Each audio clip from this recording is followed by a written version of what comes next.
В международном аэропорту Силверфилд, где утренний шум всегда казался бесконечным, внезапно наступила тишина. Посреди зала стояла маленькая девочка в красной куртке, сжимая старого плюшевого зайца. Вокруг нее 14 полицейских собак. Но они не нападали. Они охраняли ее. Инспектор Джон Кейт, руководитель кинологического отдела, шел к выходу номер 7 со своим элитным отрядом. 14 обученных бельгийских овчарок шли идеально ровным строем. Проверка перед прибытием делегации шла по плану, пока его напарник, пес Хантер, внезапно не замер. Он насторожился, зарычал и уставился на девочку у багажной тележки. «Спокойно, парень», — тихо сказал Кейт, но пес не слушал. Хантер сделал шаг вперед, остальные собаки синхронно повернули головы. Люди вокруг остановились. Телефоны взлетели в воздух, снимая странную сцену.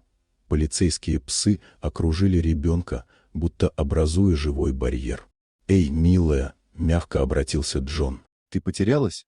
Девочка молчала, только крепче прижала игрушку. Хантер снова зарычал, и тогда Джон понял, что-то не так с этой мягкой игрушкой. Он протянул руку. «Можно я посмотрю твоего зайца?» «Нельзя», — тихо ответила девочка. «Он боится».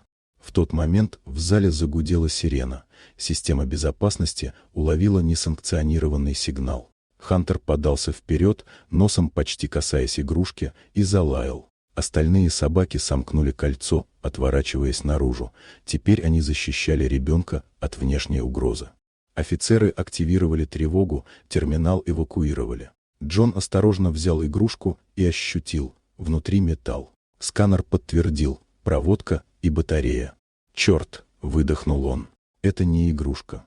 Саперы прибыли через несколько минут. Девочка плакала, прижавшись к матери, которая прорвалась через оцепление. Женщина рассказала, что дядя дал игрушку, сказав, что ее нужно зашить. Он был в синей куртке и пах бензином. Саперы вскрыли игрушку. Внутри оказался передатчик высокой мощности, не бомба, а маяк. Кто-то отслеживал ребенка. В ту же секунду за стеклом стартовал черный фургон. «Все посты, перехватить!» — крикнул Кейт в рацию.